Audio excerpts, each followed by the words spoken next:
Est-ce qu'il faut vraiment des témoignages pour closer? C'est ce dont on va parler ensemble dans cette vidéo parce que je vois énormément de gens, que ce soit des gens qui se lancent ou des gens qui font déjà de l'argent avec leur activité mais qui switchent sur une nouvelle offre, qui sont en mode j'ai envie de travailler gratuitement, j'ai envie de travailler pour des prix vachement réduits pour pouvoir enfin, pour pouvoir avoir mes premiers témoignages clients et pour après augmenter mes tarifs, etc. Et parce que je n'ai pas de témoignage client, je ne peux pas vendre sans témoignage client.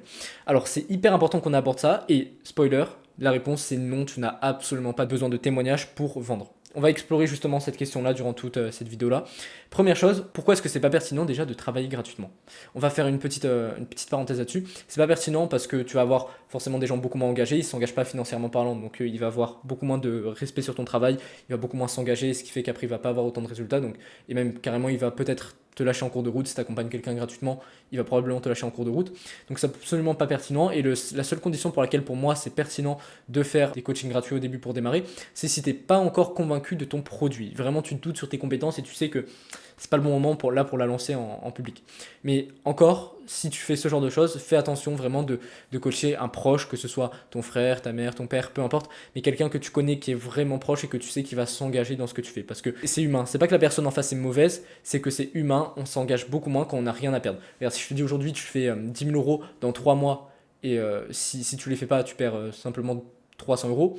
Ou si tu les fais pas, c'est 10 000 euros par mois dans 3 mois, bah, tu perds toute ta famille. Dans quel cas est-ce que tu vas te mettre beaucoup plus au travail et dans quel cas est-ce que tu vas être beaucoup plus engagé? Bah forcément, dans le deuxième cas, parce que la perte est beaucoup plus grande. Plus la douleur de la perte est grande, plus tu vas t'engager pour éviter cette douleur-là. Donc voilà, c'est exactement la même chose pour tout ce qui est... c'est aussi la même raison pour laquelle c'est pas bien de faire des paiements plusieurs fois, mais voilà, petite parenthèse là-dessus sur pourquoi c'est pas bien de travailler gratuitement.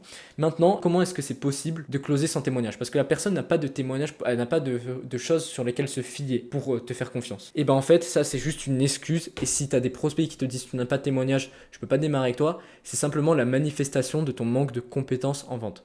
Ouais, je sais, c'est dur à accepter, je sais, ça veut dire que tu es nul en vente et que tu vas devoir t'améliorer, mais c'est ce que tu as besoin d'entendre. Je m'en suis moi-même rendu compte, que ce soit moi-même ou avec plein de mes clients. Bref, c'est juste une question de compétence en vente. Moi-même, j'ai vendu ma première offre à 1000 euros à 16 ans, alors que j'étais pas si compétent que ça en vente, mais j'avais quand même des compétences qui m'ont permis de faire ça.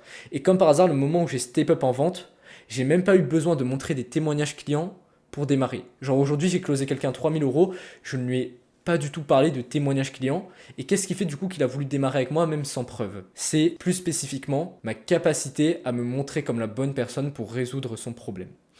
Aujourd'hui, probablement que tu structures tes appels comme j'arrive dans l'appel, je pose 2-3 questions pour poser des questions, je connecte, bref, je creuse douleur, peut-être un peu objectif et tout, mais pas très en deep. Et moi, je fais ça pour derrière pouvoir vendre plus facilement. Et après, tu arrives sur le pitch de ton offre, tu te dis c'est là que je dois tout donner. Je pitch, bam, 3 piliers, 5 piliers, ok, pour tel bénéfice, tel bénéfice. Et à la fin, tu as les objections, tu te dis c'est la phase normale, je dois traiter toutes les objections, c'est là où après j'arrive à closer. Non, absolument pas. Il y a une phase absolument primordiale que tous les closers débutants oublient, qui est la phase d'audit.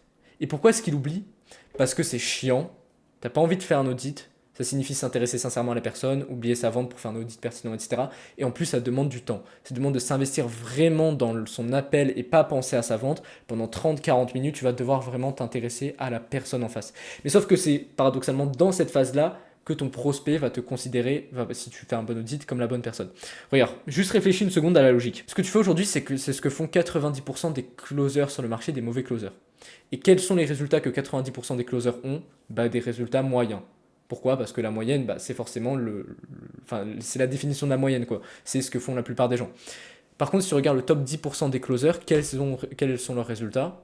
Ils ont des résultats de fou. Si tu regardes qu'est-ce qu'ils font, ils appliquent notamment ce que je te dis ici via la notion d'audit. Il n'y a pas que ça, mais pour moi, ça fait peut-être 70% du travail en closing. Si tu commences aujourd'hui à intégrer des appels d'audit, c'est ça qui va faire en sorte que tu arriveras à closer même sans témoignage client, sans rien, closer 3 à 5 000 euros, même 10 000 euros, one shot. Donc bref, je vais entrer un peu plus en profondeur du coup sur la définition du mot audit. C'est pas un appel de coaching. Ça, non. Pourquoi est-ce que c'est pas bon de faire un appel de coaching? Parce que tu donnes l'illusion à la personne qu'elle peut le faire seule. Et j'insiste bien sur l'illusion. En fait, quand tu lui dis une action ou deux à faire, elle va se dire ah bah tiens, voilà, il a réglé ma problématique, j'ai pas besoin de lui.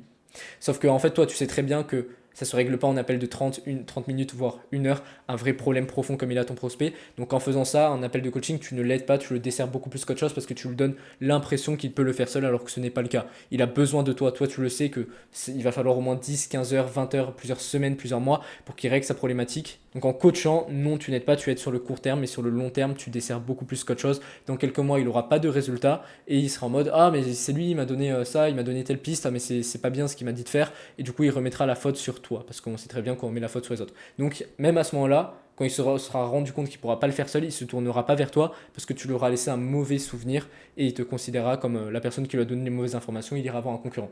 Donc c'est la pire des choses. Sur le court terme, il va te remercier, hein. Il va dire ah merci, merci, merci pour la valeur.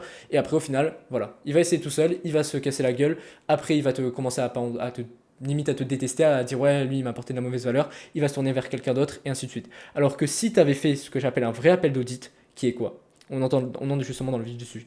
L'appel d'audit, c'est comprendre en détail la situation de ton prospect, mais à un niveau dont même lui n'avait pas conscience, pour lui donner justement quelle est la contrainte majeure de ce qu'il fait actuellement. Tu lui donnes le quoi, pas le comment. Le comment, c'est du coaching, le quoi, c'est de l'audit.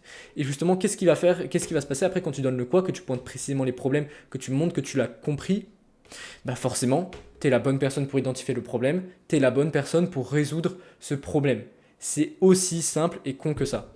Mais sauf que pour pouvoir faire un audit performant, ça demande de lui dire des choses qu'il n'a jamais entendues. Dis-toi, ton contenu, ton prospect, il est rabâché par des centaines et des centaines de vidéos sur YouTube, sur Internet de manière générale.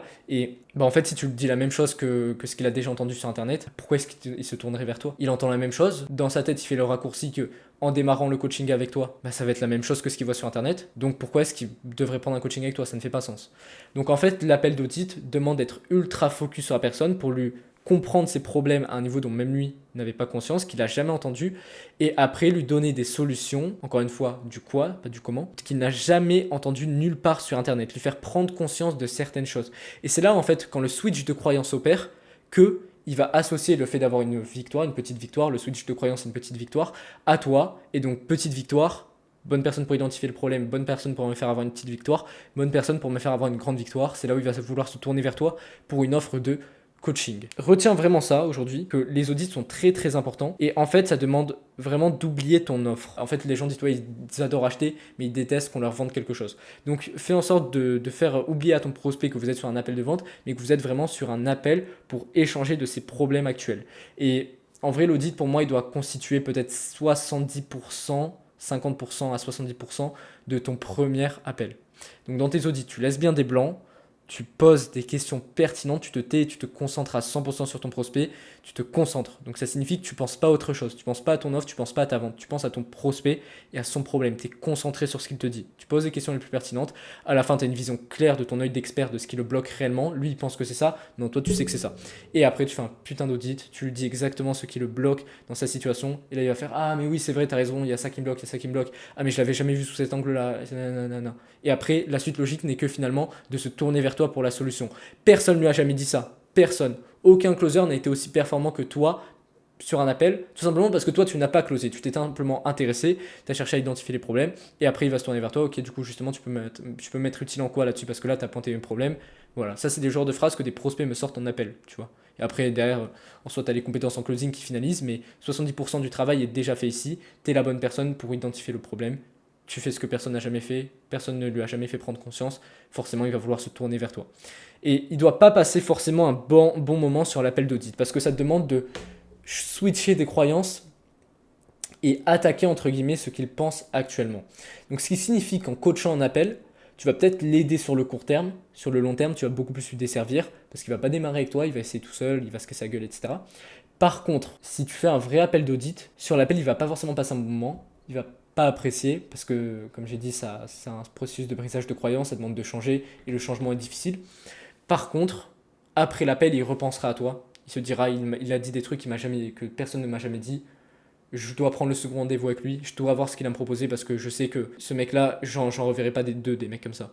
Donc je dois démarrer avec lui, tu vois. Et c'est ce processus inconscient qui après va influencer son conscient et après il prend la décision de manière tout à fait logique.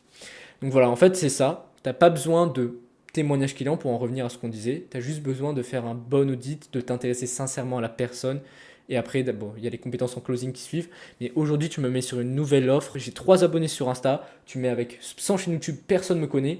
Je te jure que je close plus que toi qui peut avoir 10 000 abonnés sur Instagram, qui a un système de nurturing hyper développé. parce que je suis compétent en vente et j'ai pris des centaines d'appels. Donc tout ça pour te dire que oui, tout ça c'est pas magique, ça je sors pas de mon chapeau, je sors de mon expérience. Et comme par hasard, dès le moment où j'ai appliqué ça, j'ai commencé à faire des closings 1005 faciles, 1005 c'est dans la poche, c'est le doigt dans le nez, et 3000, voilà, c'est des closings normaux pour moi, 3000 one shot comme ce que j'ai fait aujourd'hui. Donc voilà, oublie ta vente, c'est ça que j'ai envie de te dire, t'as pas besoin de témoignages, t'as besoin de meilleures compétences en vente, et justement si tu veux développer tes compétences en vente, soit tu rejoins mon accompagnement, mais je sais pas encore si c'est pertinent pour le coup de te faire rejoindre, donc si tu veux avoir plus d'infos, envoie-moi un message sur WhatsApp, mais si tu veux simplement avoir pour un premier temps de la valeur, je t'invite à rejoindre le canal WhatsApp grâce au premier lien dans la description, je partage tous les jours de la valeur, vraiment je partage des documents de mon accompagnement, des trucs comme ça, j'en fais des vocaux des fois, donc si tu rejoins pas, tu vas louper ce genre de valeur là.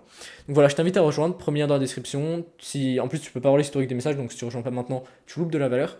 Et puis moi je te dis à demain pour une autre vidéo.